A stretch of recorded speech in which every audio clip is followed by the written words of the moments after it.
Welcome to the Norton School Committee meeting for November 18, 2021. This meeting is being recorded. If anyone here is also recording it, please let us know so we can enter that into the record. Take that as a no. Okay, we're going to start off with the Pledge of Allegiance, flag to my left and right.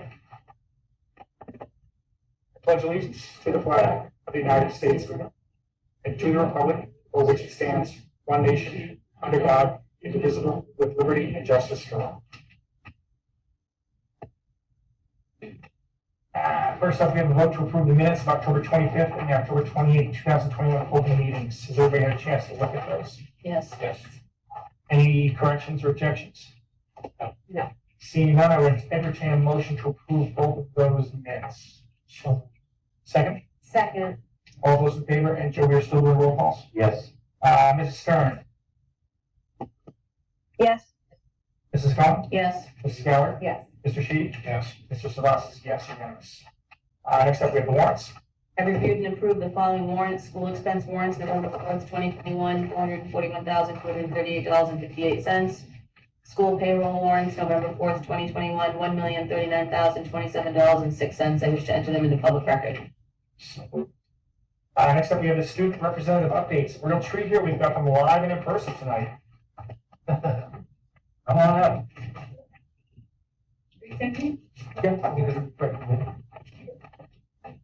All right, hi. This is weird being. You can take that. Okay.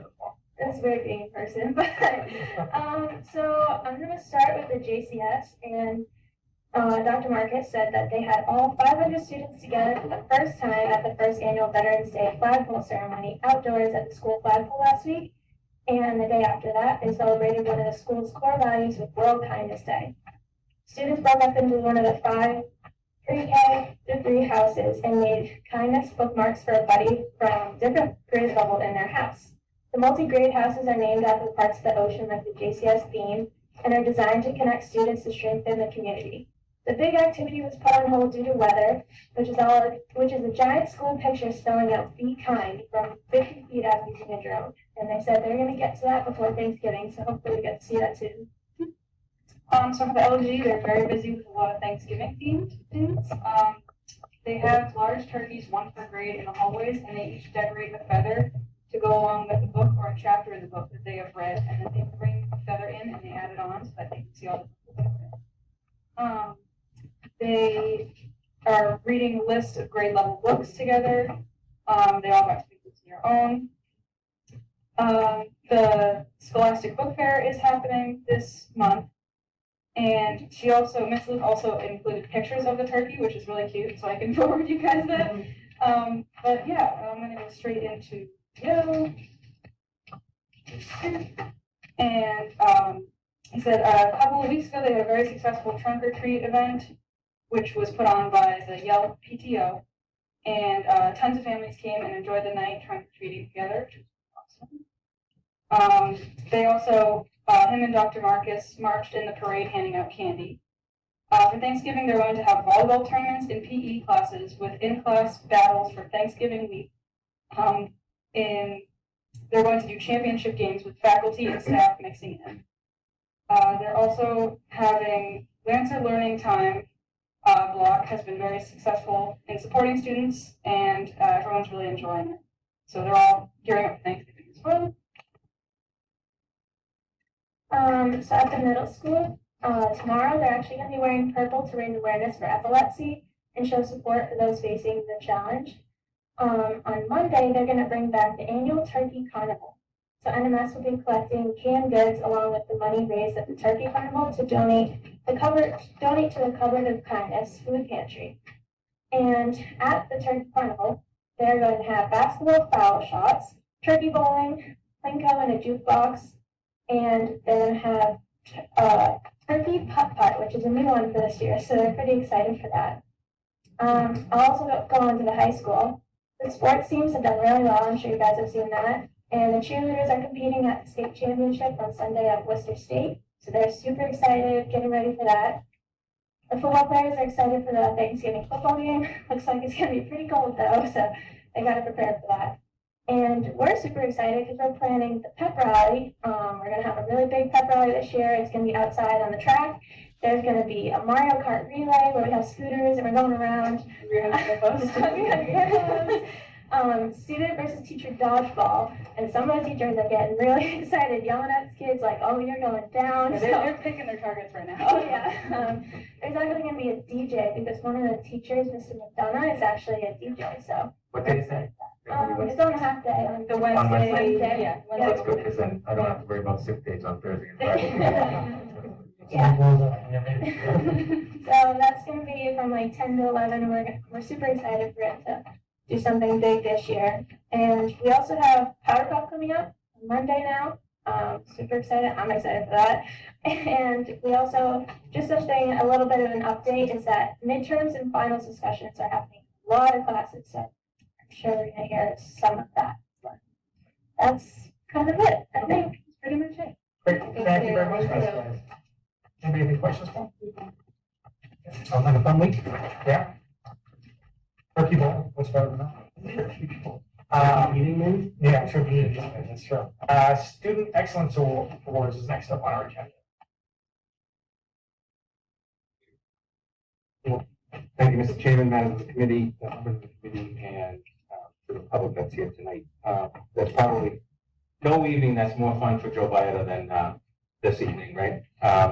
It's an opportunity to celebrate students, an opportunity, especially as I've said to last night at one of the virtual calls, coffee hours, you know, we're still in a pandemic, but we were at the height of a pandemic, and here we are celebrating for young people for continuing to achieve at the highest end possible in so many different ways. So tonight we recognize these four wonderful Norton High School students on the recommendation of the administration of Norton High School. As I say every year when I'm here, truly blessed to have the parents and family members involved with this. It means a whole lot because I think it does take a community to move students in the right direction. Thank you to our staff who support our students, but most importantly, thank you to the individual students that are here tonight for your work in doing what you've been doing. Well, I'm going to say 4 years, but more than likely for a lot longer than 4 years. Is a culminating night of celebration for you folks and being recognized tonight of your education in Norton, no matter how many years you've been with us. So this evening, I'd like to start with the Massachusetts Association of School Superintendents Certificate of Academics Excellence. This student stands out because of her incredible work ethic, kind nature, and academic potential. She always puts forth incredible effort in her academics and makes schoolwork a priority. This is demonstrated through her impressive GPA and current class ranking of #1 in her graduating class. Abby Leo is a proud member of 6 academic honor societies where she holds many leadership titles, including president, treasurer, and secretary. Abby has had more achievements, leadership titles, and accolades than could possibly fit into one bio. Her initiatives and curiosity are apparent in many aspects of her life. She has toured local biopharmaceutical companies and has participated in meetings with Mass representatives, Ed Markey and Joe Kinney as part of a Teen Advocacy Day benefiting the Cystic Fibrosis Foundation. Without a doubt, her poise, maturity, and inquisitive nature shine during these meetings. Within the Norton community, Abby is captain of the school's volleyball team, training supervisor at a part-time job, officer in the school's DECA club, student leader for a youth fellowship ministry, and a valued member of the Global Citizens Club. What makes Abby shine is her ability to be involved in so many clubs and organizations while remaining actively engaged in her academic pursuits. In the future, Abby would like to explore a possible career in the field of molecular biology. I can barely say it, Abby. Along with the inspiration she gets from her family, Abby has always loved science and explains it as, quote, when I learn about biology, specifically genetics and molecular studies, it feels as though puzzle pieces about the world are falling into place, end quote. The innovation and passion she exhibits makes me hopeful that Abby will help pave the way for future breakthroughs and advancements in research and medical therapies. Abby's will go on to do amazing things in the future, and there is not a more deserving recipient of the Certificate of Academic Excellence by the Massachusetts Association of School Superintendents, signed by Joseph Byetta, your Superintendent of Schools. And if I could have Abby come on.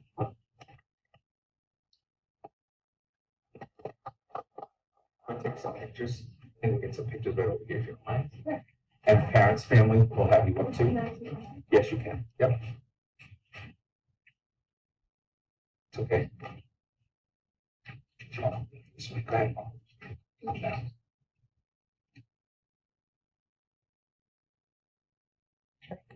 Family?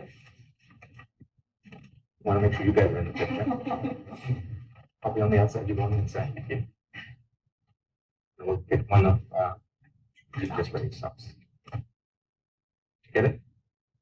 Oh, sorry. The only suggestion, take your masks down. too. Yeah, you can take your mask down. It'll be like, it'll be less than 15 minutes. And then just the family?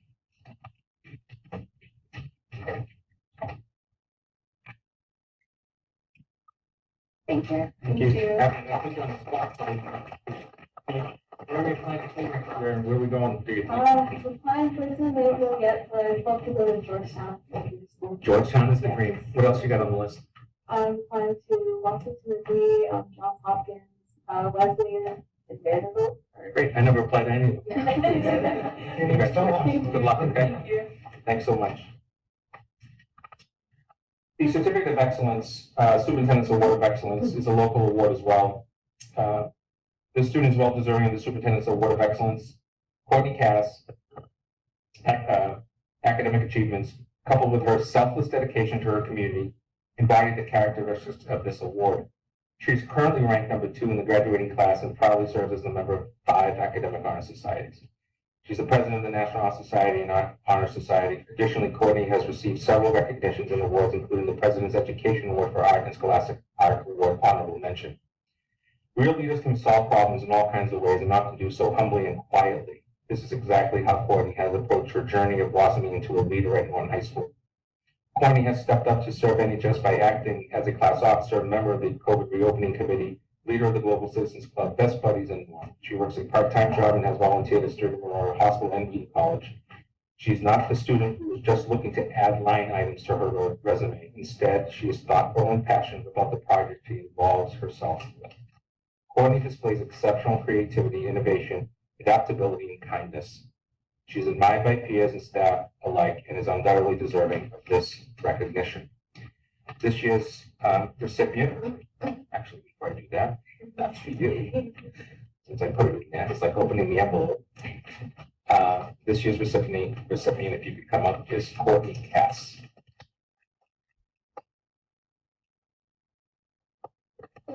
I got to spend some time with Courtney last night. Actually, I think all of them last night.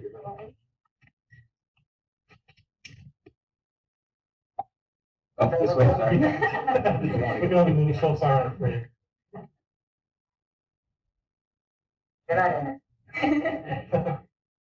And family, if you'd like to come up. Congratulations as well. Oh,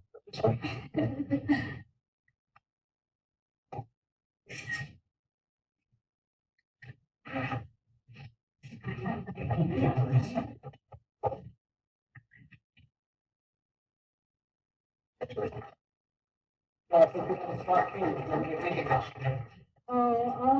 I've applied a few places already. Yeah. Looking mostly in the Northeast. I applied to Fordham, Providence College. I applied to Tufts. Jumpers. Yeah, quite a few colleges up here in the Northeast. Do you So, have one that you're targeting? so far I do really like Fordham. I heard that recently, and I really like it. But yeah, I'm not really certain. So we'll just see what happens. Congratulations. Thank you for sharing Thank that. you. 2 National School Development Council Academic Growth and Student Leadership and Learning Awards are being awarded tonight as well. Jordan Robbins is a student that embodies all that it means to be a true leader: commitment, inclusivity, and passion. Whether this is on the field, in a club, or in the classroom, it is evident that Jordan has what it takes to be a role model to all. She's always optimistic and enthusiastic, which lifts the spirit of our Norton High School community. She is especially respected amongst her peers as she holds 5 leadership positions: treasurer of the class of 22, historian of the History Honor Society, secretary and webmaster for Spanish Honor Society, president for Math Honor Society, and captain of the varsity lacrosse team. Jordan has worked diligently throughout her high school career, and we commend her on all of her academic accomplishments and extracurricular activities. One of the awards for National School Development, Academic Growth, and Student Leadership goes to Jordan Robbins. Congratulations to you as well. This one's just good. Here.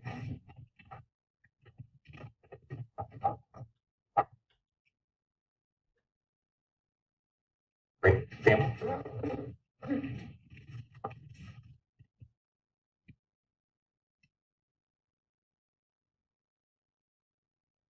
I feel really short here. I don't know why. I'm going to go on my tippy toes.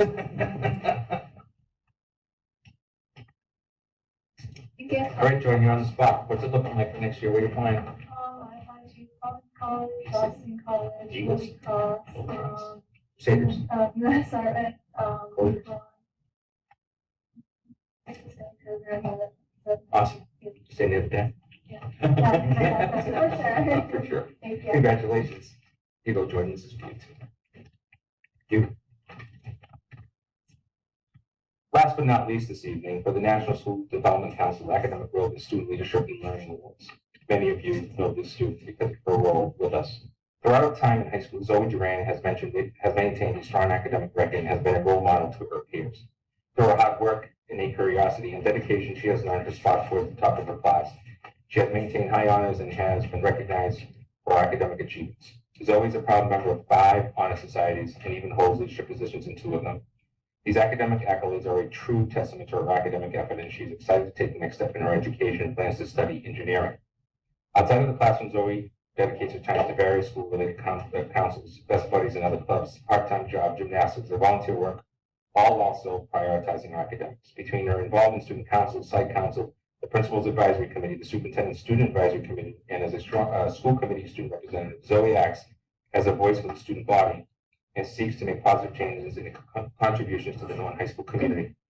Zoe has also proven herself to be a leader via board roles in her honor society, student council, class council, and as captain of the gymnastics team. Zoe has dedicated her time to help her peers and our school community, which makes her an exemplary role model for the entire community. The National School Development Council Academic Growth and Student Award goes to Zoe Duran.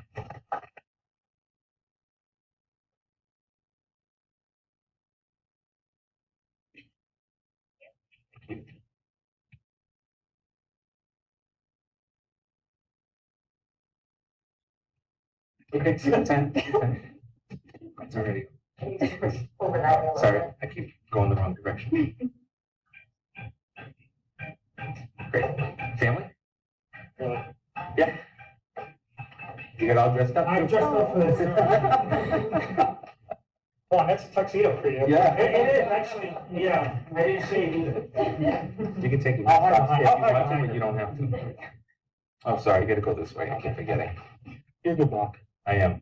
I'm definitely alignment.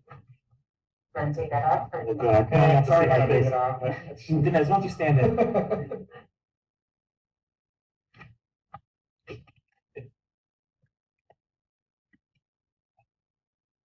Congratulations. And Zoe, you're. My name's James to go to MIT. That's the aerospace engineering program, so that's what I kind of look up. But I also applied to Northeast during WPI and library. I'd love to be in Boston. Cool. Congratulations. Great schools as well. Thank you. Ladies, first of all, thank you so much to you and your families. Congratulations to all of the families. Thank you for your hard work, your commitment to everything about you that I read tonight. But in general, for one key phrase I always say, for being great kids. Congratulations to the families and thank you to the committee.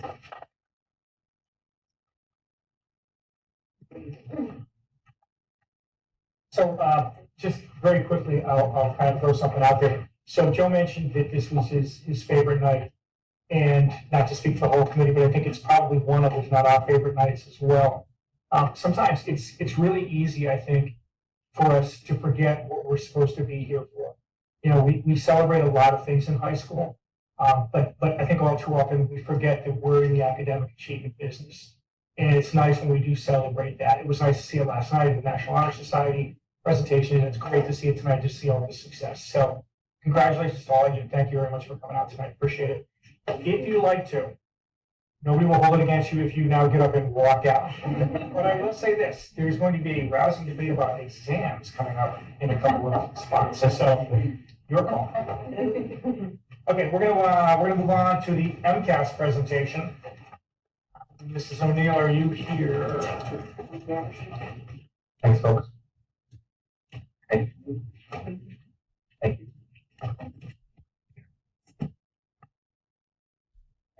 Thank you. Hi, everybody. Sorry, I was still muted. Good evening. Thank you so much for having me tonight. I'm going to give a brief overview of the 2021 MCAS administration for Norton. It was a very atypical year for all of us. We began the year in hybrid, and our students were only in school half the time. However, we were still required to participate in the annual administration of MCAS.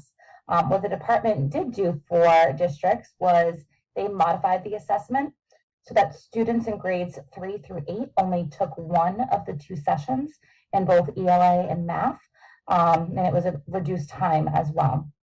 The other thing that the department shared was that there was no accountability data for districts and schools for this administration. It was suggested that districts only use the MCAS data as a tool for planning for instruction. We have many other things that we use in place of MCAS, but here we are. So with the changes in the administration, there was a lot of data that wasn't typically available to us. We were able to take a look at overall student scores and proficiency scores, individual student item analysis, and our subgroup data. We were really not able to get a strong look at the grade level standards, which is a tool that we typically use for instructional planning, as well as the classroom analysis by standard. So we were falling a little bit short in using this data to plan for instruction because of the data that was shared with us. I'm going to share just a few highlights from each of the categories tonight with you. I did give each of you more detailed printouts.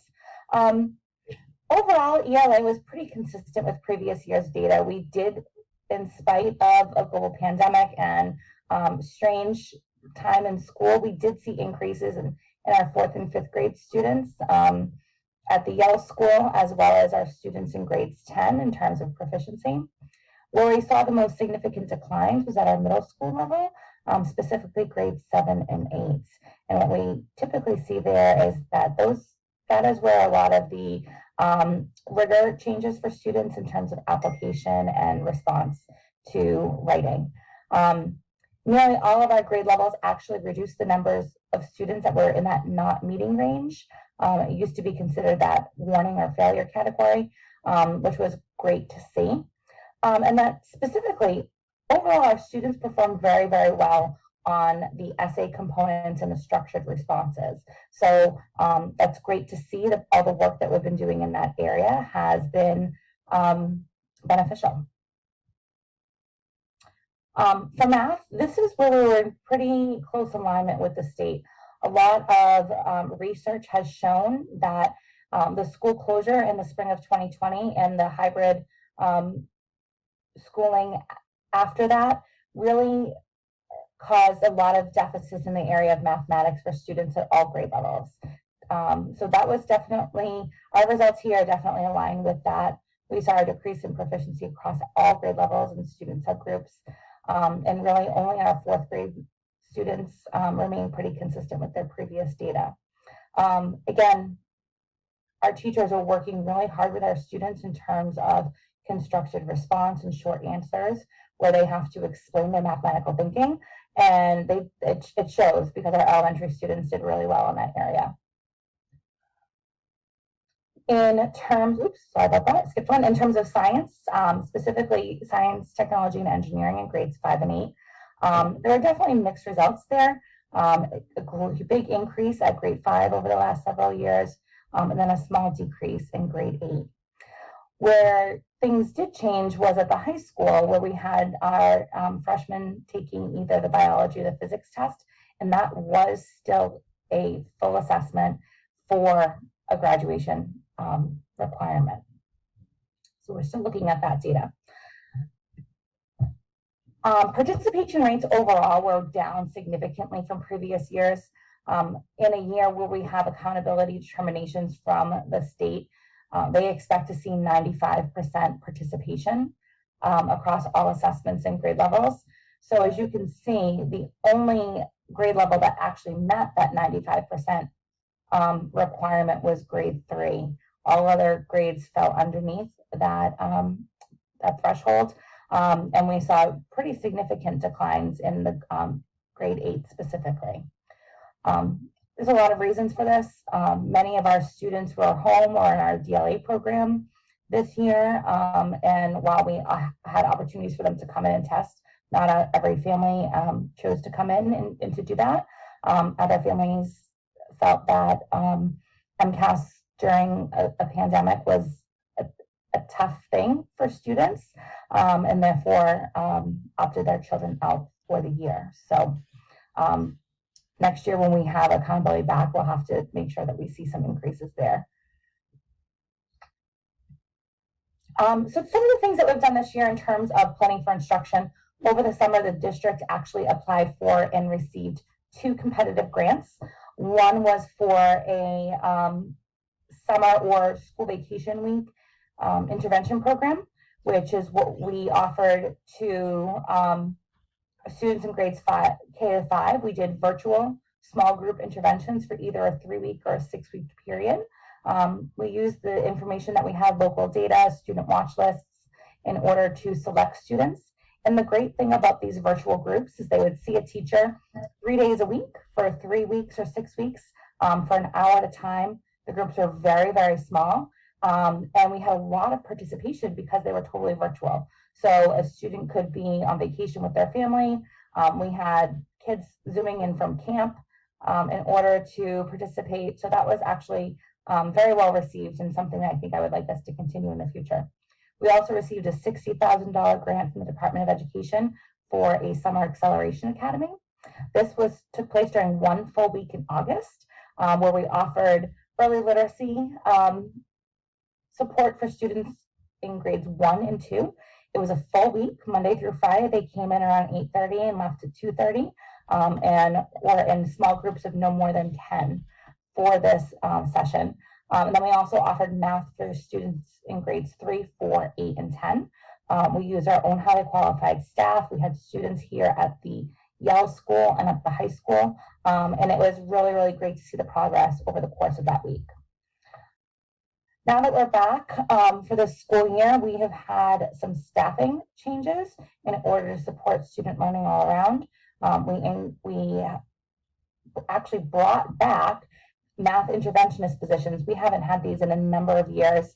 So we have a math interventionist at each of the 3 elementary schools. We also increased our Title I staffing, their full-time equivalent in K to 5. We switched out a special education position at the middle school to an interventionist position, and then also the addition of the dean of students at the high school to really allow our high school administration to support teaching and learning in the classroom. In terms of structures, we're really focusing on an acceleration model of learning, so therefore providing students with just-in-time supports to make sure that they are prepared to meet the needs and the challenges of the current grade level instead of just remediating and never really getting able to move forward. We're supporting data-driven interventions at all of our schools, and then supporting building-based PD to support data teams and intervention planning. And finally, we are just starting or getting ready to launch our after-school tutoring program. This will be a virtual tutoring program, which will take place in 1-to-1 or small groups, depending on the student need. It's open to all students and families.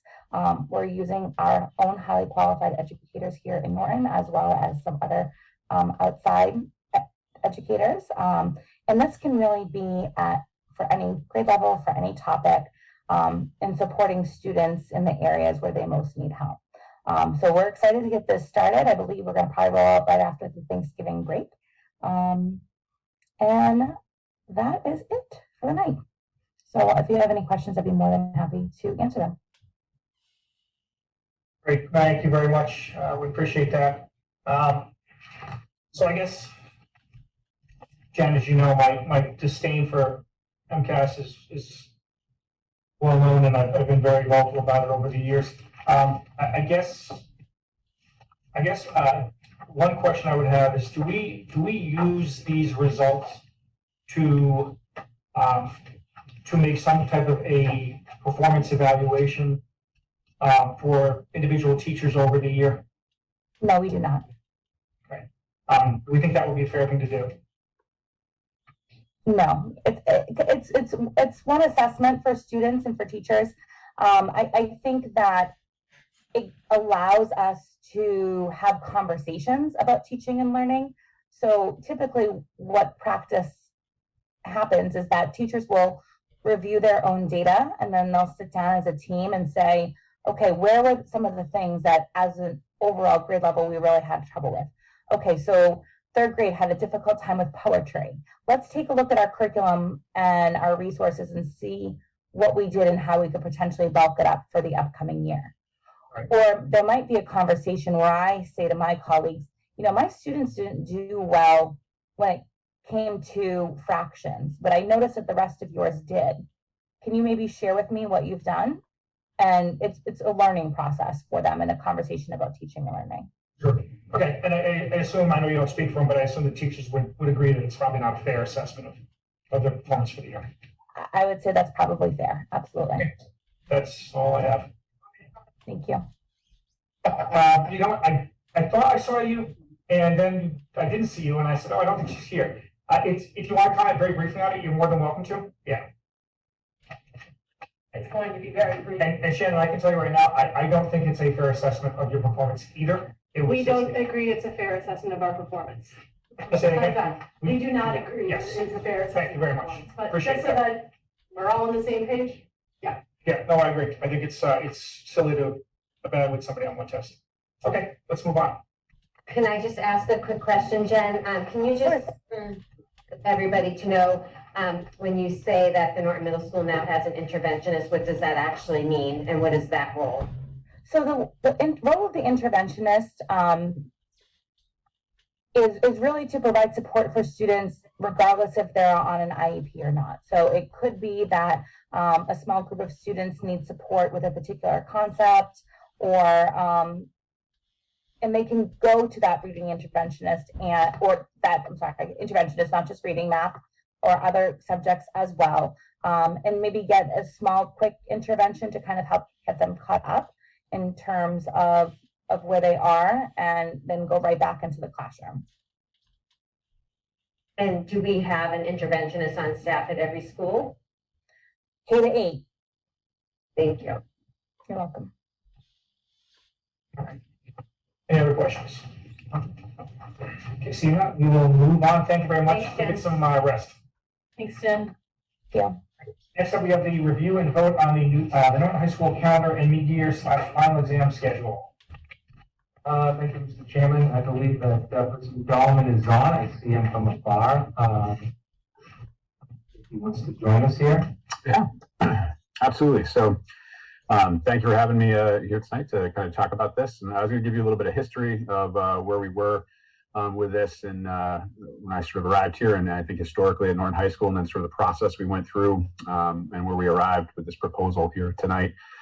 Really, the big ask is we're looking to alter our calendar where we did not have our traditional three half days in January and June in order to really work with some of this data. But to tell you a little background, Norton High School, I think for as long as sort of some of the institutional memory went with some people I talked to at the school, has always had traditional mid-years and finals that accounted for 10% of a semester grade, both the first semester and second semester, so eventually 20% of the final grade. And in order to facilitate those, there was basically an exam week where with 7 classes, one class would go on Tuesday, and then Wednesday, Thursday, Friday would each have 2 exams on those days. And then obviously they would be graded and be figured into the final grade for that semester.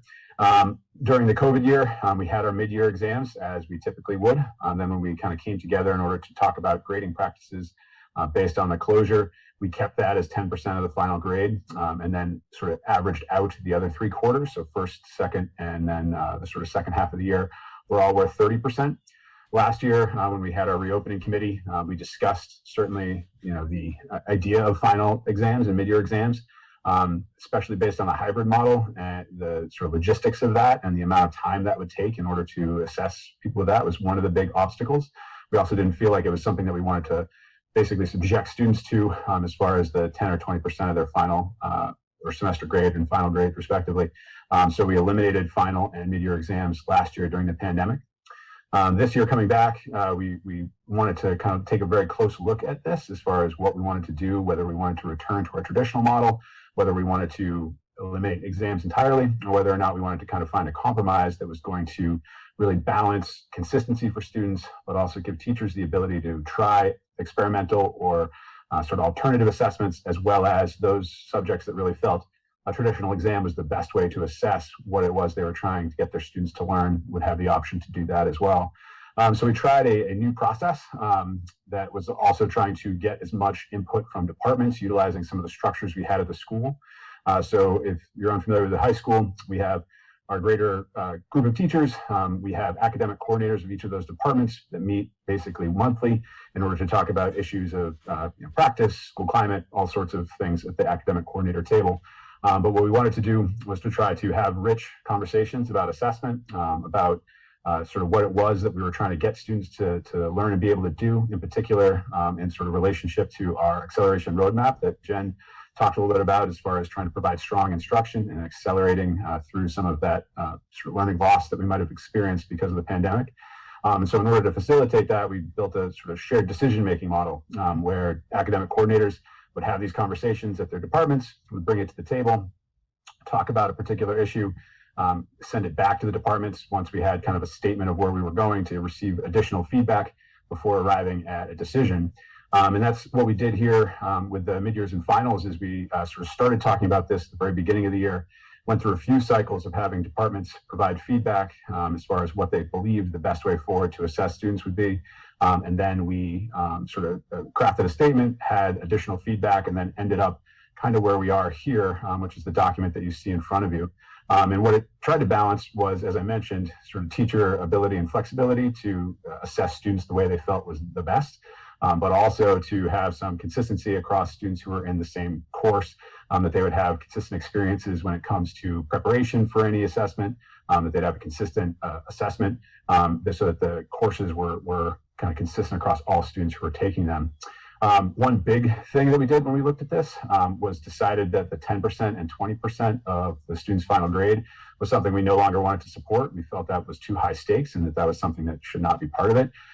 So we eliminated that as sort of discrete grades and put our mid-years and finals as part of the second and fourth quarter grades respectively.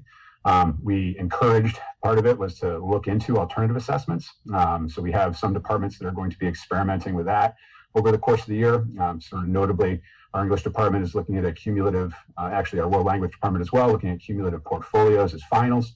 The other thing that we were doing with this is doing it sort of in tandem with our professional development arc this year, where we were really digging into assessments, making sure that they were assessing what we wanted them to assess, having a lot of collaborative discussions about common assessments, and then taking a look at the data that those common assessments produced in order to make some really informed decisions about things that we needed to, what we're calling just-in-time interventions, or provide support to students who might have missed key understandings from last year, but also to make sure that we're on the same page sort of across all of these different departments and grade level teams. So those two sort of ideas here, what mid-years and finals are going to be is a shared decision, and also our professional development to really dig into our assessments and try to make sure that they were representing what it was that were the key understandings we wanted for our students, is kind of where we ended up with this. We feel it's really important to have sort of the time for teachers who are investing quite a bit in developing new assessments in order to be able to really score those, to use that data effectively, collaborate, look at the data, make decisions about the curriculum moving forward, as well as to inform what the students are learning, and obviously be able to tell basically where they need to go in the second half of the year here as well, and sort of working together in order to do that. So that's kind of the backstory with this. As I mentioned, we have a lot of sort of exciting things happening. It's not a return to total high stakes exams. Some departments are going away from them entirely. Our business department is only doing projects. Our world language department, as I mentioned, is really deep into the proficiency model, which they're doing a great deal of professional development with. So the assessments that they've crafted are very aligned to what their outcomes are. Our history department is planning to eliminate all objective content, so not looking to have any multiple choice questions where they're really digging into skills based on reading and writing. So we're doing a lot of things to really examine these large assessments and to make sure that they're really valid to what we want to accomplish. One thing that came out in these discussions, as you can see there, is to preserve the cumulative assessment, that there are a lot of, many departments particularly believe that an exam is the best way to assess their topic or their content. It's something that they feel like in the secondary or post-secondary level, that's the way that their content will continue to be assessed, and that to prepare students for that, both the preparation of the exam as well as actually the stamina to sort of take a high stakes exam was an important learning outcome, not just the actual content of it, but sort of what we were referring to as some of the behavioral expectations of that we feel is a critical thing to prepare students for life after high school. And that the, thinking about feedback of some colleagues from the secondary level and seeing students the post-secondary level, seeing students going to college, not necessarily able to be able to sit for a long exam and having very difficulty preparing for that is one of the reasons why we really wanted to kind of double down on our, making sure that the preparation for the exams is very consistent as well, not just the exam itself, but really digging into, having a consistent approach to study guides, a consistent approach to teaching students the sort of discrete skills of studying for something that extends back to the beginning of the year in order to prepare really consistently. So that's what you kind of see before you. And as I said, sort of our ask here from the academic coordinator table and from, based on this consensus decision from our faculty, is to really try to have that time for teachers to really dig in to these assessments, come away with really valuable data in order to inform their instruction moving forward. All right, thank you very much. I'm gonna, if the school committee's okay with it, I'm gonna open it up to some of the audience members. So I think, before I do have just a couple of questions. The first one is, you mentioned the current composition of the grades, 10% midterms, 10% the finals, 20% cumulative. There wasn't a discussion on what the new numbers were going to be. Is it still potentially high stakes exams, as you call them, for everybody? Or have we now looked at those numbers and said, we're not going to do that anymore. It's going to be considerably less than that. And if so, what are the numbers?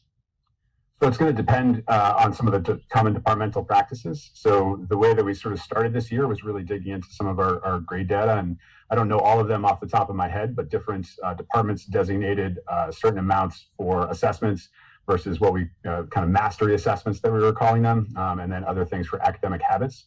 So the idea would be that the mid-year and final would be figured in as just another test within that sort of group of grade data there. So if, for instance, I know the math department, 65% of their grade is driven by some of those tests over the course, or quizzes and tests over the course of the quarter, the mid-year and the final would be one of those.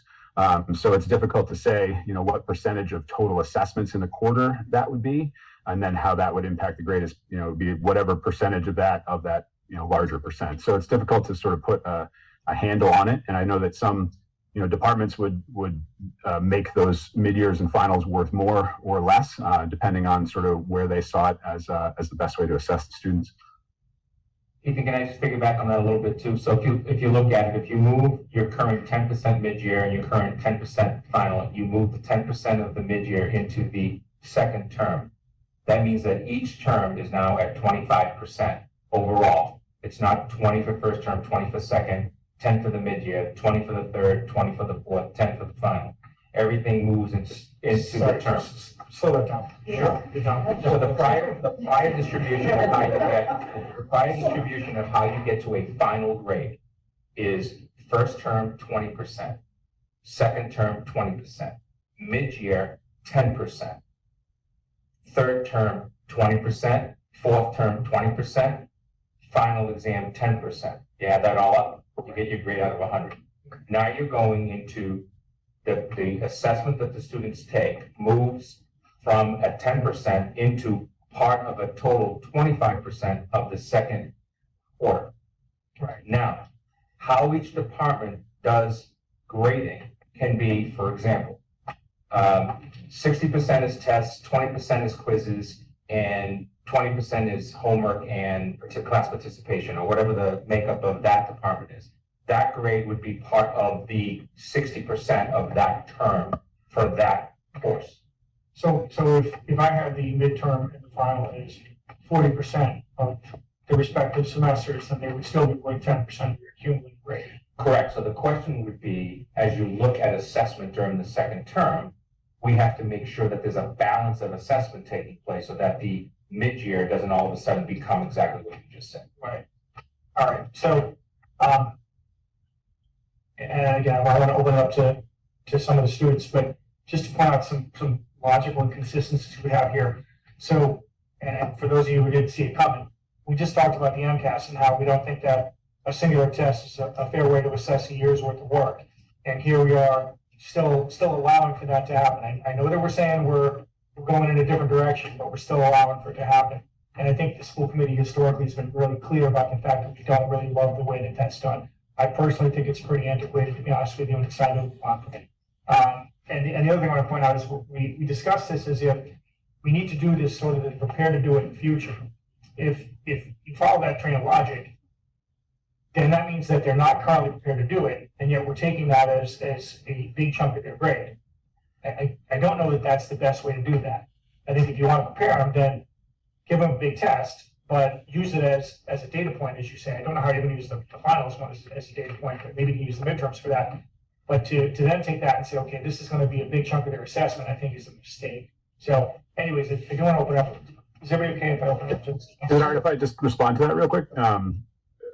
As far as what you're saying, and I agree with you as far as like moving away from standardized tests is really valuable. I think what we identified sort of at the high school here is it is a reality, and actually we've sort of discussed some of this at PDs as well, is that the world that students are going to be entering does still have these very restrictive exams, basically in any profession that you want to go to, whether it be a teacher or a master electrician or even the military or those types of things, has a large exam as far as kind of a gatekeeping piece of antiquated assessment data. I not one time have had an issue with having to worry about how to take a test. 30 years I've been in the working world, it's not come up.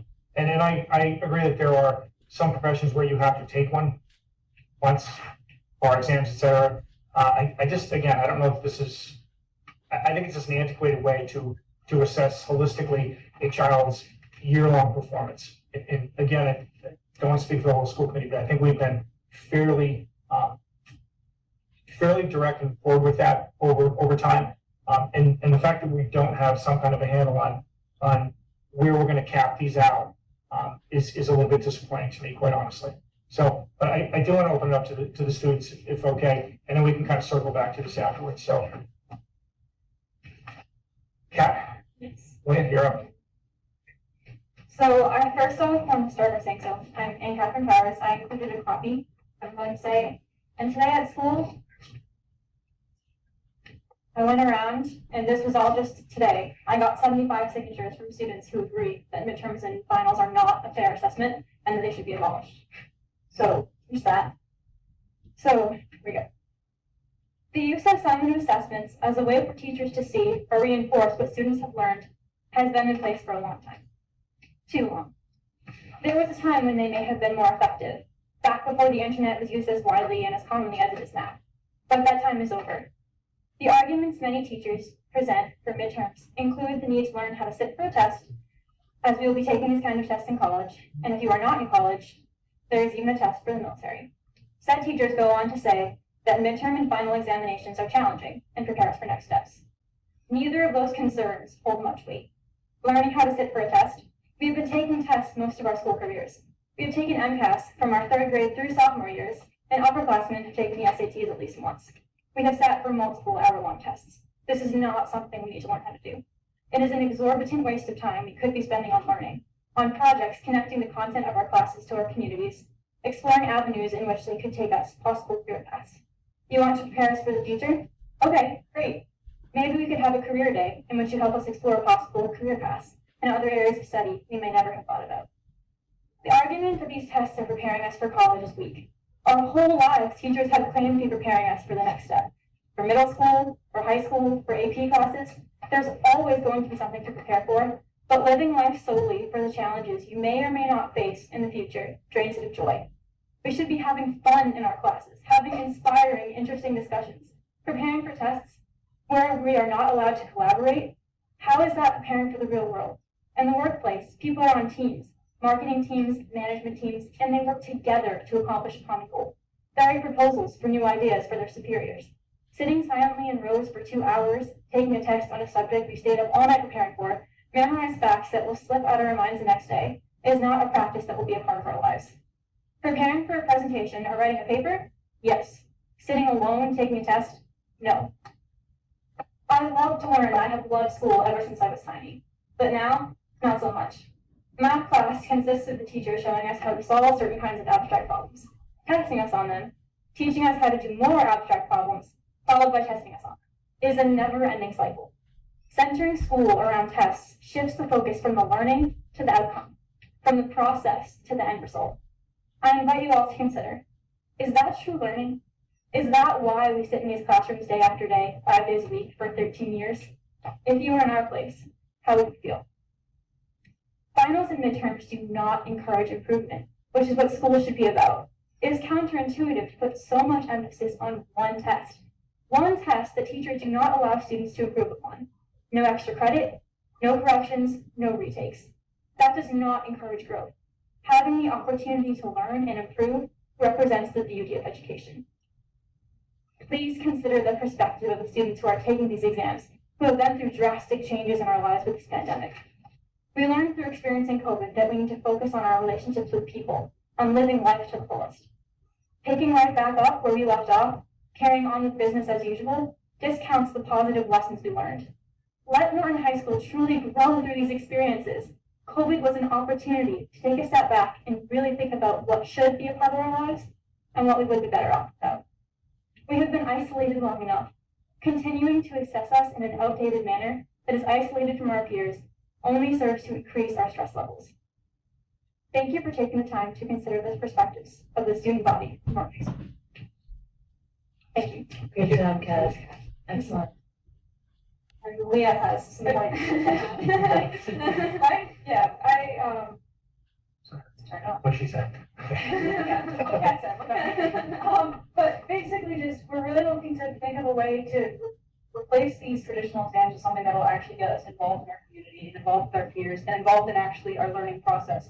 Even if that's something like community service days, where we all catch up on some of that time that we missed during COVID, because a lot of us who wanted to get involved in the community haven't really had the chance to, and we still want to, even if not just for the hours, just for the experience of it. And I think that incorporating something like that, even if just like a mental health day of like, you know what, you made it through a pandemic, you've made it through a year, you're doing good. Like just a reward for students, because if anything, the idea of having midterms and finals still in any sense throughout this whole process, it feels like a punishment to the student body. Additionally, we've already lost enough time on learning due to COVID, and I know that for me personally, I want to continue learning all that stuff that I missed. I want to keep sitting in the classroom and learning and taking stuff in instead of having to pause and take review days and take the test and then go over what we didn't get on the test and then finally keep moving forward. I just want to keep moving forward, and I think that'll let students do that. And in terms of preparation for tests, like she said, we've taken tests all of our lives. I know that I have at least 3 a week. So I feel that it's something that we're not preparing to take tests anymore. I think we're just preparing for this test and then moving on. And another thing that I thought of too, when Mr. Dahlman was saying that regardless in college, we have these assessments. My mom went to Vassar and she mostly did papers and projects. And she went way back then. She graduated like 96. So like, The internet.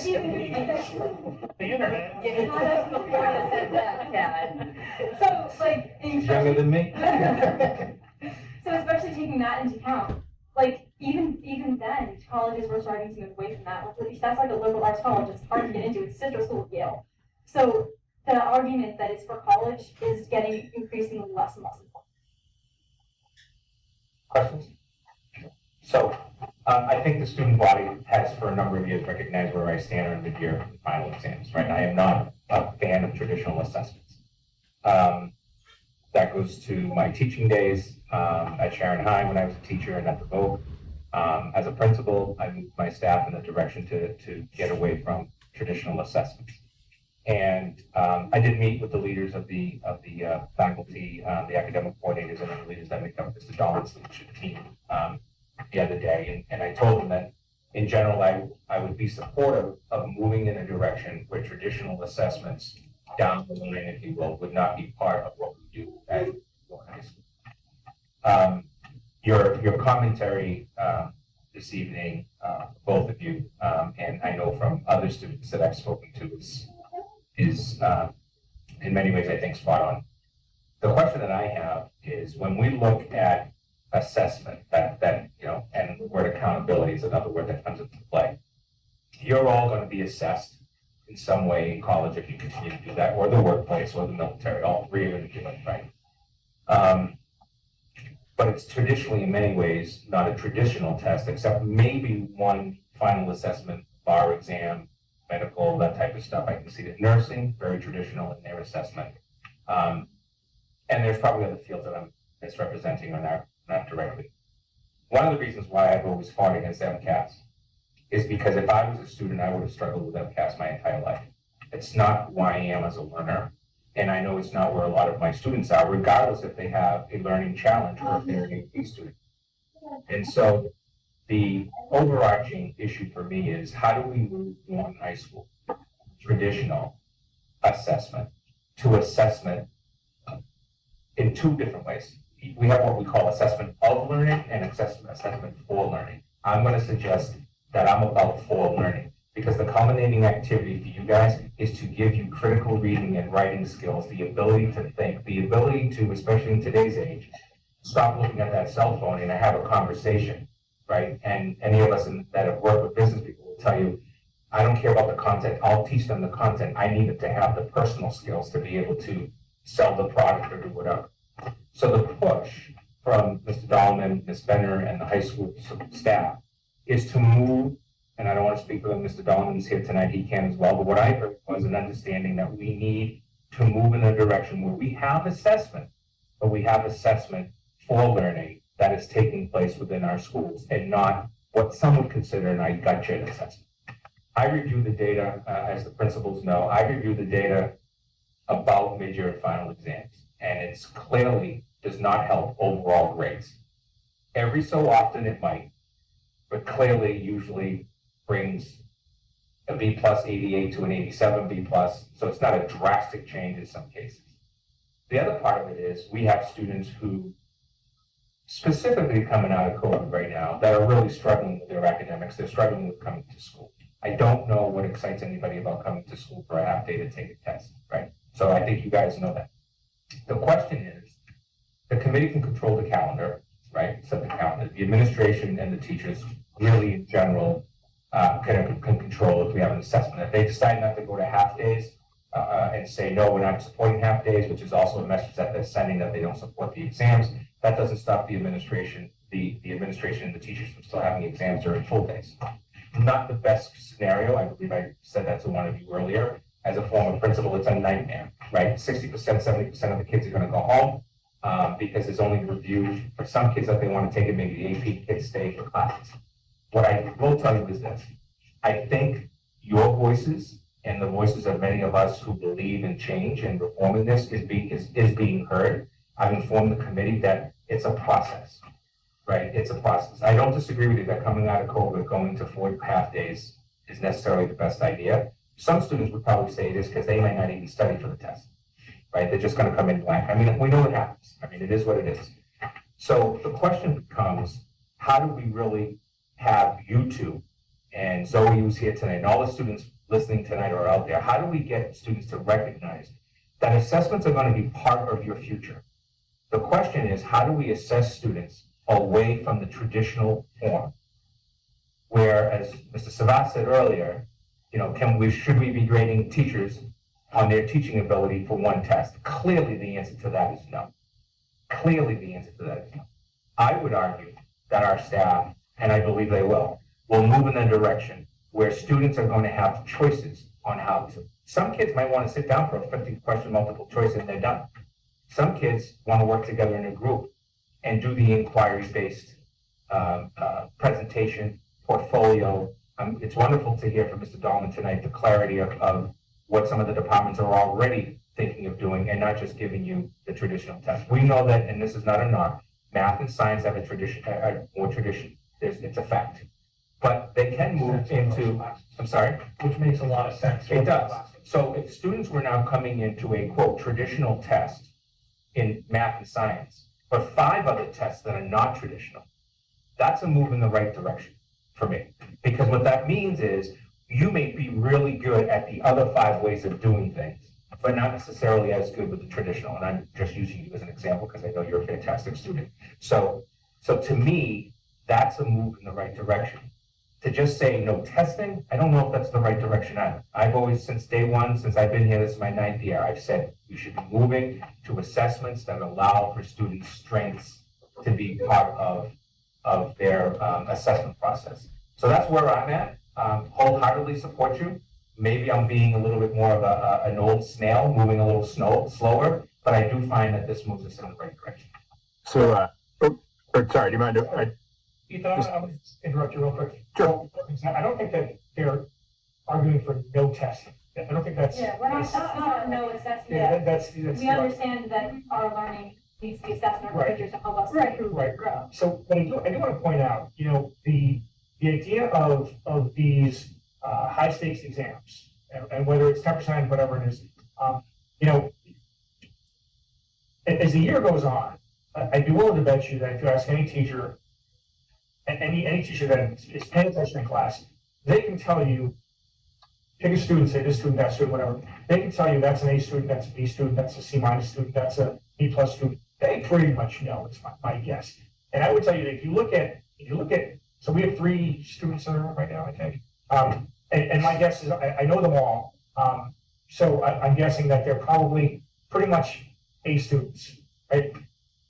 If you look at the impact of these high stakes exams, it's like a reverse bell curve, right? The A students, the only thing they can really do is get hurt by it. The people who have done the work consistently through the year have the highest risk, essentially. Can I add to that real quick? And the students that are at the bottom have the highest reward. The kids in the middle, they can go either way. They can go up or down a grade, but it really is adversely affecting the kids who have done the work and worked hard throughout the full year. And I think what I'm saying, and I mentioned this earlier today, was I think we're missing, the point is not necessarily that we have to have alternative assessments. I like those ideas, I agree with them, and I understand where math and science may not have that flexibility. My point is more, I think we're looking at this the wrong way. We want to look at it like, hey, the holistic body of the student's work throughout the year is what should be important. And I get it, like, listen, I want our kids to be prepared, and I think they will be, but they'll be prepared because we're great at educating, not because we're teaching them how to take tests. I want us to be great. I want this district to be great. I think this district can be great. Absolutely 100%. I think we have the people in place. I think administration, the students are ready. We got to get past this idea of, hey, sit everybody down for a 3-hour test. It's garbage. It's antiquated, man. And I'm gonna leave it at that because I think you guys all know how I feel. You said twice. Yeah, I'll. I think Mr. Dahlman said that too. I also have someone with their hand raised here as well. Let's go to Ethan, then we'll go to the hand raise. Sure. Just to comment on, thank you very much, girls, for sharing your perspective here. And I think it's extremely powerful, and it's one I find myself very philosophically aligned with, especially as a former history teacher. Project-based learning was something I felt very, very strongly about, and that there were alternative ways to assess. But I did also come across situations where I don't know much about history, or excuse me, I don't know much about math or science. So I do, part of the reason why we crafted this was to actually sort of give that those people who are content experts the flexibility in order to determine the best way to assess students. And I think that we are moving away from sort of high stakes things that are simply about the assessment of what has happened in the past and helping to inform the future. And I know that there are some practices that our departments have put in place in order to help that kind of iteration where they are taking things that you've tried, that you've been assessed on, allowing for corrections in various ways in order to try to learn from those mistakes. I also think that there is a lot going into designing these assessments. As I mentioned, certainly just taking the history department as an example, sort of a move away from objective kind of memorization type of assessment is a really important step. Where if there is an authentic assessment where you're given a novel text to read and then respond in writing, that's a valuable piece of data that those teachers can use in order to continue to develop what they're going to do in the second half of the year. And so the biggest thing I kind of wanted to preserve with this proposal, and I think we did from the academic coordinators table, was just that we were trusting the teachers in those individual grade levels to make the best decisions for that grade level based on who they know of the students, what they know of the content as experts, and that we were trusting them to sort of do that. I do, as I said, I think Dr. Baida said, we do want to move forward with sort of these alternative ways of demonstrating learning and being assessed for learning. And just to sort of let you know where we are, one of the things that we're doing as an administration, trying to build some team members at the school as well, is looking to apply for grants in order to do project-based learning. PD, we actually applied for one last year through PBL Works, which is they talk about gold standard project-based learning. And the things that you described in your essays are really, really valuable, but they don't happen overnight. And they're things that we need to work towards and have training for teachers to see how maybe they can take something that they're used to sort of assessing in a very discrete manner on an exam to a better assessment. But it doesn't happen for a one that is more of a project-based or alternative assessment and one that is more assessing for learning, but it just doesn't happen overnight.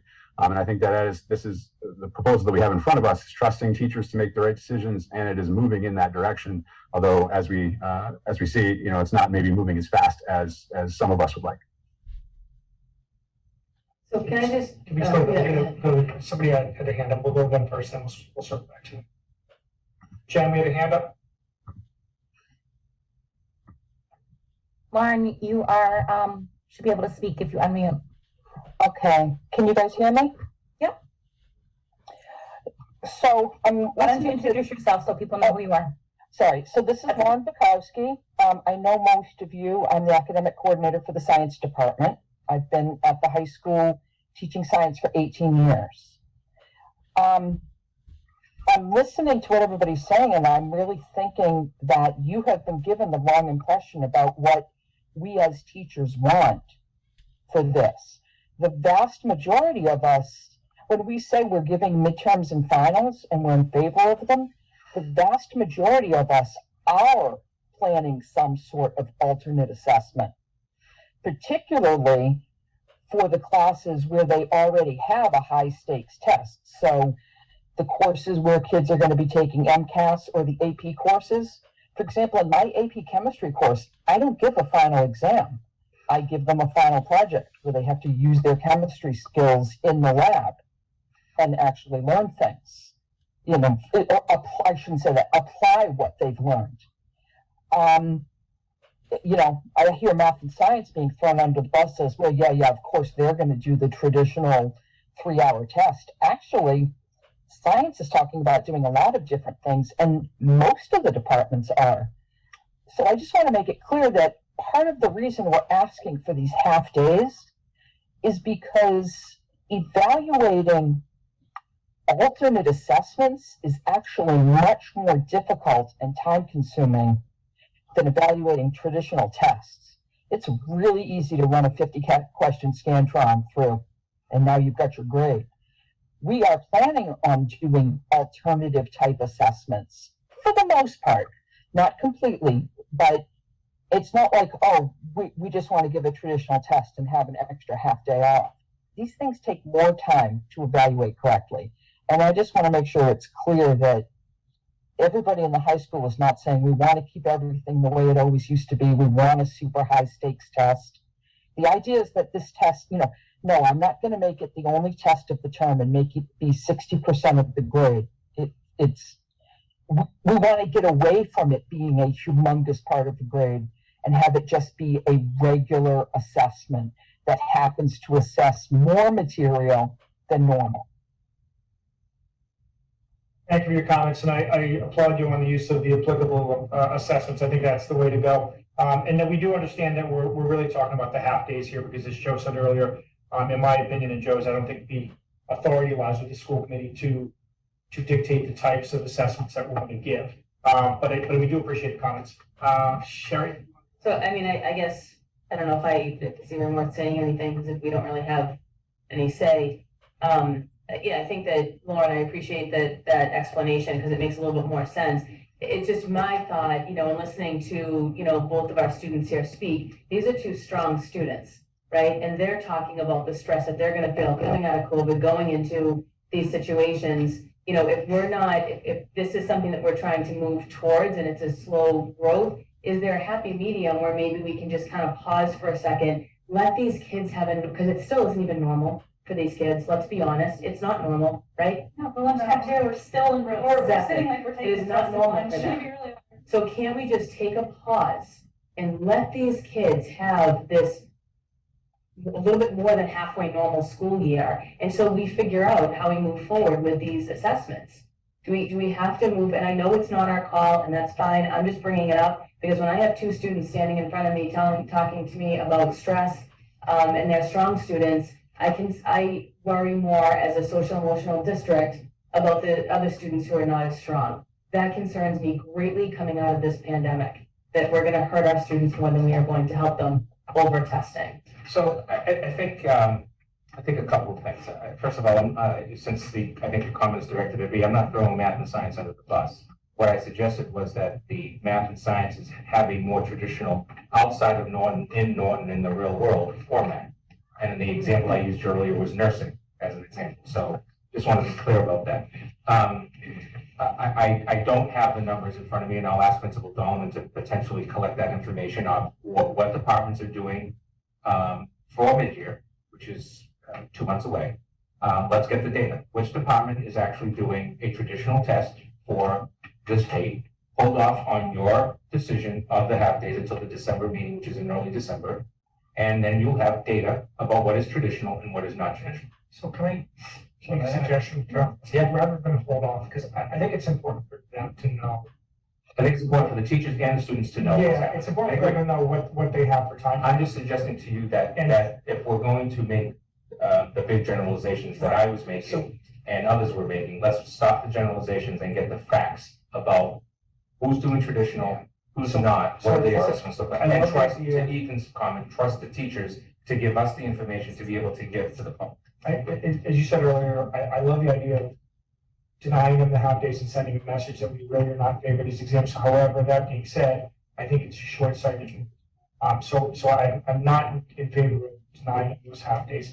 Potentially what is a solution is, rather than have them come in and tell us what they're doing and then we can make the vote, I would welcome them to come in even after the midterms and say, hey, here are some alternative things we did, and here is the data that we're looking at, Fantastic idea. et cetera. I think that's more constructive. Well, yeah, hopefully they're doing that. Midterms. Yeah, hopefully they're doing that. I mean, I assume they're doing it. I think it would be important to do part A and part B. Part A would be to make sure that as a high school that regardless of our individual view as a department or individuals within the department, that the principal sits down and collects that data from the ACs and presents it at least to my office. And they may not And I can share do with this you. part, but I think we should have students come in and tell us their thoughts on them as well. Right. I don't have a problem. I think any way, the best way to move in the right direction, in my opinion, in issues like this, is to take a look at the goal. The goal is to change this high stakes assessment into an assessment for learning, right? That's the key. Like, it's not just regurgitate what you know. It's about how do those skill sets, and I know our teachers do this, right? I know our teachers do this. The question is to learn, Ms. Bukowski's comment about that there is a move within to move in that way. Let's figure out through the principal's office. He trusts the staff. I trust the staff to gather that information about what students are going to be doing in each of the departments. I know some of them are already announcing that they're doing cumulative folders for finals, but what does that mean for mid-years? I don't know. And get that data, support the calendar presented by the principal tonight, and we do both the pre and the post you just suggested on how did mid-years go? What did really happen? How did it come out? What was the good about it? What was the bad about it? And take the perspective of staff and the students. You may find out that actually you started to align. So I had a couple of things real quick, if you don't mind. So I took this a little bit different when we were talking about this. I mean, I can tell you, I've been to college. I wasn't prepared to go to college like most 18, 19-year-olds were. You know, I went from a small town to a medium-sized city. But I can tell you 100%, every assessment I took, that information's gone. But what I can tell you is every skills assessment I did while in college, I can tell you my projects, because it was something that as a student, I got to choose. I got to use the skills my teacher taught me in my presentation. You got to apply. Yes. And this was before the internet, slightly. But like, you know, when You rode the dinosaur? yeah, I rode my dinosaur. So for me, you know, working in the real world, you know, I don't like to hear we're preparing kids for the real world when it comes to testing or this or that. Because quite frankly, if we're preparing kids for the real world, we should be teaching them taxes, checkbooks, things like that. Not to sit here and fill in the bubbles. I can tell you, I've been working for 30 years and I've never filled in a bubble sheet at work and had my boss scan it. But I also think you heard tonight that's where Yeah, I do. the district is, that the high school is going in a different direction of that. And that's So it my, takes time. my second point is we stress that we are a technologically savvy district. So to me, a good skills assessment is students working with their technological aptitude and putting together presentations or PowerPoints or, you know, in history class, you pick a topic and you dress the part and you do a presentation as opposed to standing there answering questions. So I applaud the work, you know, Principal Dahlman and his ACs have done. I'd like to see more of it, you know, and Miss Bukowski as well. You know, science, you know, I'd like to see science go away. I mean, I think, you know, I'm not going to throw math under the bus, but I think math is probably the one that there's not much you can do with math when it comes to a presentation or something like that. But, you know, I think we trust our administration, we trust our high school staff to make the best decisions. And obviously we have strong students that want their opinions heard as well. So I think we're moving in the right direction, but albeit it could be a little slow for some days, but for sure, I think we're going in the right direction. Is it okay if I make a point? Sure. When have I ever stopped? I first of all, I think that Ms. Cohen, your point was really good about we're not asking for them to be abolished completely, but we were able to do it last year when we made the decision to just take a pause for a second and kind of assess our situation and then. And I think that's kind of what we're looking for. But even if we can't necessarily achieve that this year, I think what we're looking for is some sort of a compromise, because the grading percentage is still going to be fairly large, and especially for myself, I'm a junior. I've never taken a final exam, but the year where my grades are going to be the most important is the year I'm going to take my first final exam and have those grades affected, which is stressful for me. And I'd like to at least propose the idea that I know seniors, if they achieve a 90 or above, they are exempt from the finals, not the midterms, but the finals. And I think that a possible way to go would be to see that if a student has achieved mastery in a course, either for midterms or finals, if they're able to, you know, score 90 or above, I think that they should be able to at least have the option to be like, okay, I understand the material, and as just a little bit of some sort of a relief, just to say, okay, you understand this enough, you're exempt from the midterm, you're exempt from the final. At least just to alleviate some of that stress of like, I'm not going to keep my good grade, I'm not going to. Yeah, I don't disagree. I mean, it makes a lot of sense. So. And then for math in particular, I have had conversations with the head of the math department, and I used some of what she said in the beginning, and then I used a rebuttal to say that it didn't make sense. I think that she is being closed-minded about the future, and she is stuck on assessments as the way to assess. But the problem is, like, my class in particular, like most of us are confused most of the time, and then she's like, okay, then you take a test.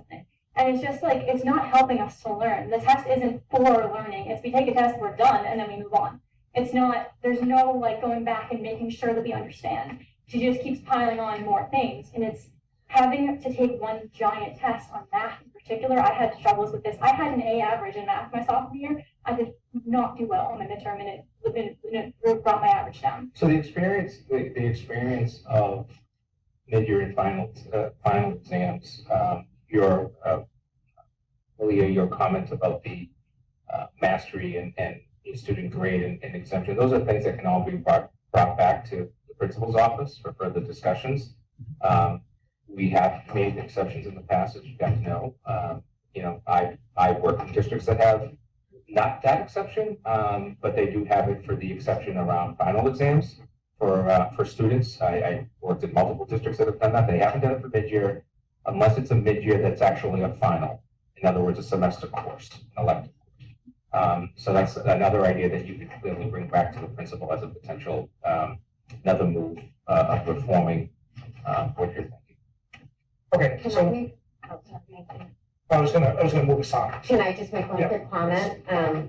So I just wanted to clarify, I think, I don't think that this is a conversation that we started post-COVID. I mean, I think that sort of our conversation about standardized testing, about high stakes testing, about sort of midterms and final testing, I think is a conversation. I mean, I've been on the school committee for years, and I think as a school committee, we've sort of talked about really kind of thinking proactively about what other options exist. So although we're talking about it in COVID, recognizing that the trauma that COVID has cost on a lot of young people in regards to sort of wellness and kind of just everyday kind of life, I think, we're talking about COVID, but I don't think that this was a COVID conversation. So I just want to make sure we make that clear, that as a school committee, I'm speaking for myself, but I think I can remember back that I probably am speaking for all of us, that we have absolutely, I mean, I can remember one of my first school committee meetings when Ms. O'Neill was talking about Mcas, and I was sitting next to Dinesh. So we're going back a few years. So I really do want to sort of share that this is not a new conversation, and this is not just because of COVID. That really, there are better ways potentially. And I know that a lot of people may say that, I don't have a right to say that, but I am an educator, and I do have my degree in education. And I happened to go to Wheelock College in the olden days, where we never took a test, ever. We were trained to be teachers. So we didn't take tests. We had projects and assignments and research and papers. And, I think that students who can take tests, regardless of how much test taking we have them do, they'll be able to take a test. Students who can't take tests, no matter how many times we have them take a test, won't be able to. So for me, it's always been about meeting individual sort of needs of students. That really, what reflects competency isn't always an A on a test, isn't always even a test. So I do appreciate kind of this thought process, and I appreciate everybody working diligently and having conversations and coming together as a community. I sort of said to Dr. Bayetta earlier, that I feel like Norton has always prided itself in kind of setting the stage for a lot of things, really sort of leading by example. And I do hope that this can be just another example for other districts to really see that this isn't just because of COVID, that as a district, we really want to look at how are we going to define sort of the skills and the successes of our students. And it probably, for many students, is not an academic test. So I do appreciate other options, and I really do enjoy the creativity. As a college educator currently, I can tell you, I gave my students a test on Wednesday night. And to Mrs. Bukowski's point, I was able to grade that test literally in a couple of hours. when they do papers or research or assignments that really are sort of more thought-based and kind of looking at data, it takes me hours to read and to comment. So the work that this will involve for our educators, I do recognize is extreme. That, sort of looking at 50 questions with circled answers is really a quick process. So I do appreciate people really being willing to change sort of their, their work. And I do appreciate Mrs. Bukowski's comment that those half days could potentially be used to read portfolios. I've read many portfolios. And so I do think that, and Joe, you know this, we've talked about this, and I hope that sort of our comments have gone back to the high school teams, but I really do think that this is where every district should be going. And I do hope that Norton can really sort of lead that, because I don't think any student should be based, sort of their academic success should be based on a midterm or a final. And I know that that's not what we're doing potentially, but assessments don't have to happen in just sort of that one day when a child sits in front of you. That when a class is in front of you, I can sort of notice. If I ask a question, who's raising their hand, who's answering the question, who's getting their work in on time, who is struggling. I mean, we sort of know that as instructors, we can kind of get a sense. So I'm not so sure that I fully agree that there even needs to be sort of these assessments that happen, that one time in January and that one time in May.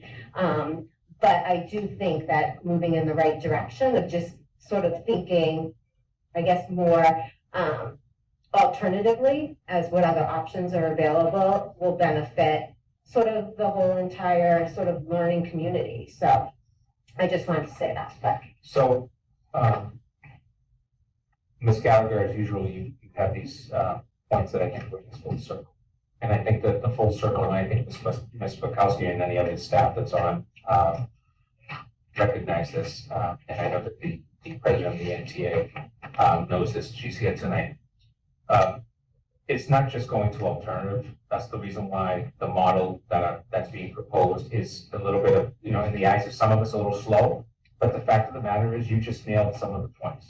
We can improve students' assessments and their practice that they're going to be taking for learning. But we need to go through a process of getting it, because if you're teaching 5 sections of ELA, 2 9th grade and 3 10th grade, or in some cases I teachers have 3 or 4 preps, and you have those classes and you're trying to do a portfolio, you're not just with 24 or 25 students, you have 100 students. And if you're doing a portfolio assessment, that's not going to take 15 minutes to do a Scantron machine.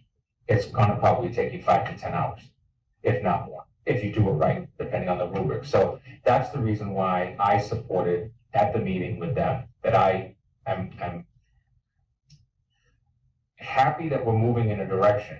The big picture to Principal Dahlman's point is we're going to have to shift the discussion with the staff also around specific training that some departments are going to probably do quicker than others just because of the art of what they teach, right?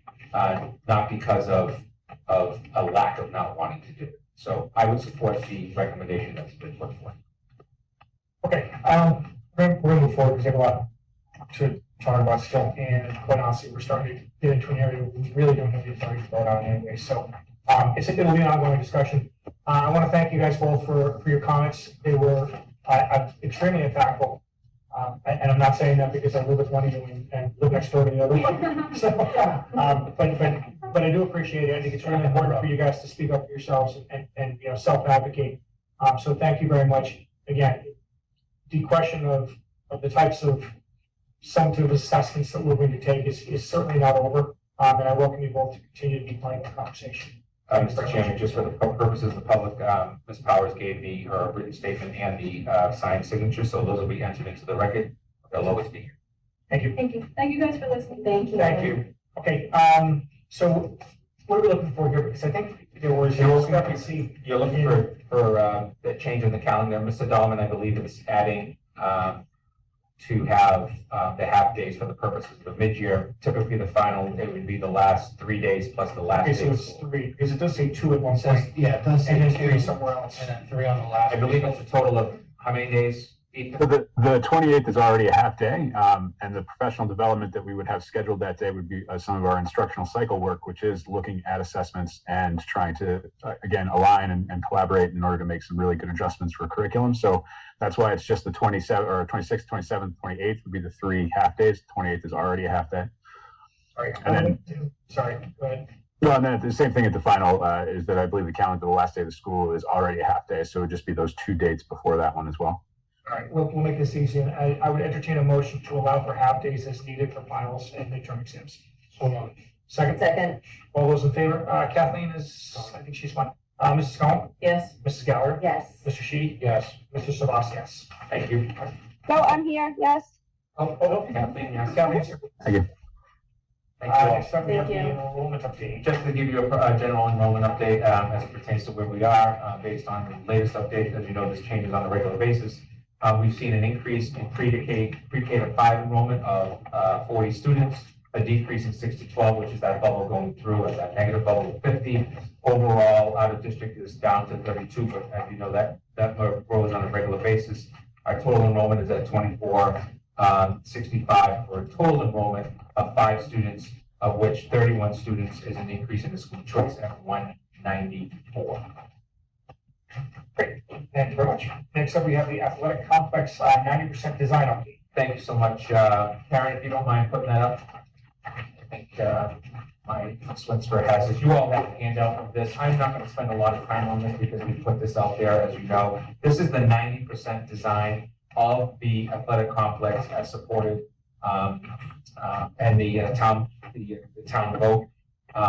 This is a 90% meeting. We are at the 90% of what we think this is going to look like. As you know, just like the high school project, we now go out to bid and then everything can change, right? Just because we have a set number of money and that's the number we have to partake in from the taxpayers. But I wanted to go to a couple of the slides just to give you a gist. If you could move to the next slide. I think you're going to go down a couple. Keep going. Okay, right there. So this is in front of you. You have on the left bottom, you have Norton High School's totally redone field, multi-purpose football field, soccer field, lacrosse field, and 8-lane track to go with it as well. When you move to the, I guess we call it the northeast side of what's in front of you, that is the, in between there is the traditional grass baseball field that we have.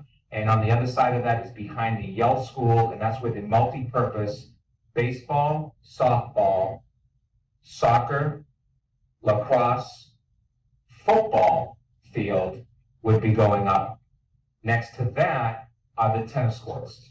The high school football field, Adams Field, and the now new, what I'm calling the multi-purpose field, would be all with lighting at this time. And then the tennis courts do not have lighting, but the idea is to have it set up for potential lighting in the future, which goes back to our original proposal. Next slide.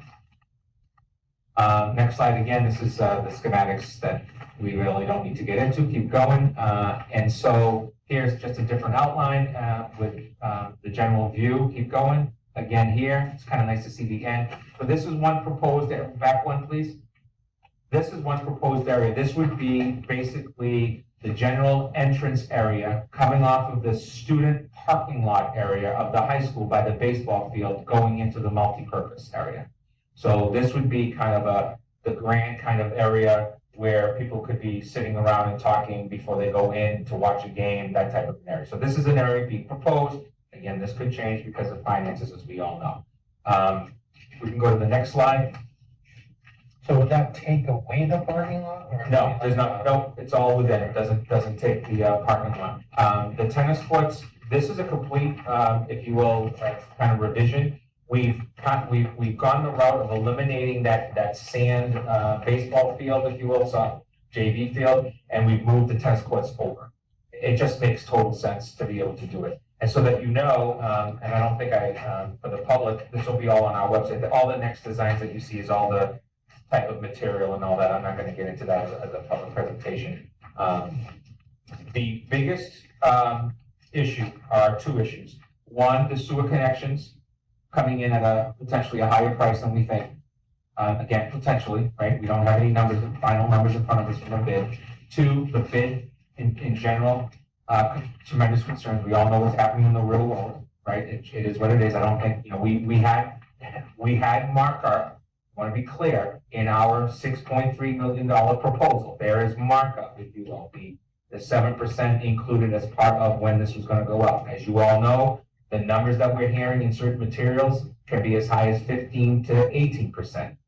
The question is, how we split this project. Do we start behind the yell first with the multi-purpose field because they can start that right away, right? Or do we start at the football field? That's a big decision that needs to be made. So it become a phased project like the high school, which brings down your cost. That's the goal, right? And then the hard decisions, what needs to come out of the project, which can be left in the project, and so on and so forth.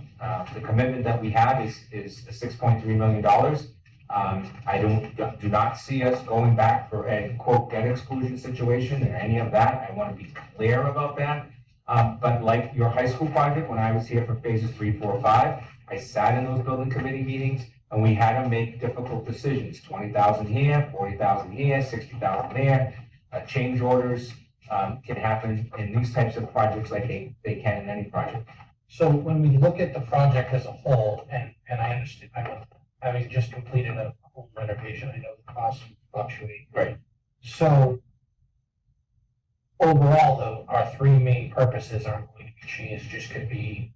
Currently, no. Currently, we are committed to going to the field at the high school as presented to the taxpayers, the multi-purpose field as presented, and the tennis courts. We did shift the tennis court because it was just a better idea to do that. But the goal of the three things is still there. The big question mark, one that's been a curveball really, is the sewer connection.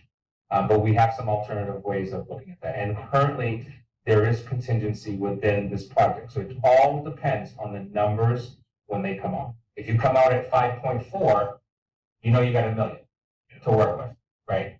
If you come in at 6.3, you're tight. One change order can change the entire project. And the contingency is still a high number. It's still a high number. Gail is very conservative because they are worried about the cost. So our contingency is still a very high number right now. Yeah. So I guess my outstanding question is, what are we looking at for shovels in the ground? So the shovels in the ground right now, our proposal is we have one more meeting in December. Then I'll go into writing bid mode. The idea is to get that out probably late January, close late February, January, February bid, close by March, open in April, shovels in the ground, maybe as soon as early April if we are starting behind the yell. If we're starting behind the high school, that could be a little bit more of a delay just because of student parking lots and everything else that's going on with construction around a school and so on. I think our thought process is to get to the bid process as soon as possible. We want to be the first out there. Because Gail keeps telling us that if we're open to starting this project while kids are still in school, it's going to be more cost effective for us instead of waiting until school is shut down. So that's something that we're really looking at and trying, now that we're at the 90%, we're trying to push this thing along to get the bids. And all of this is going to be put up on our website, probably on Monday, as a separate section so people can go in and take a look at it. It's got all the colorful pictures on it and all that stuff. And I just want to be clear again that we are not coming back to taxpayers for anything over. If we have to cut things out, we might choose to put them in later when we have money to do that. But I just want to be very clear that we are not going to taxpayers again. Okay, thank you very much. Next up, before the patriots kick off, we have other business. I just want to thank Bristol County Savings Charitable Foundation for providing us a one-time scholarship of $2,500 for this year's graduating class, which can be distributed according to the scholarship committee at the high school as is wished. So thank you to them for supporting us, and the gentleman who made the recommendation to have it go in this direction said that it should be a Norton student. So thank you. That's great. Yeah. If there is no other business, our next meeting is scheduled for Thursday, December 9th, right back here at the middle school. Is there any other business? Seeing none, I would entertain a motion to adjourn. So second. Second. All those in favor, Kathleen Stern, Yes. Mrs. Cohen, Yes. Mrs. Gower, Yes. Mr. Sheep, Yes. Mr. Sadowski, yeah. Thank you, guys. Have a good night. Thank you all. Go Pats.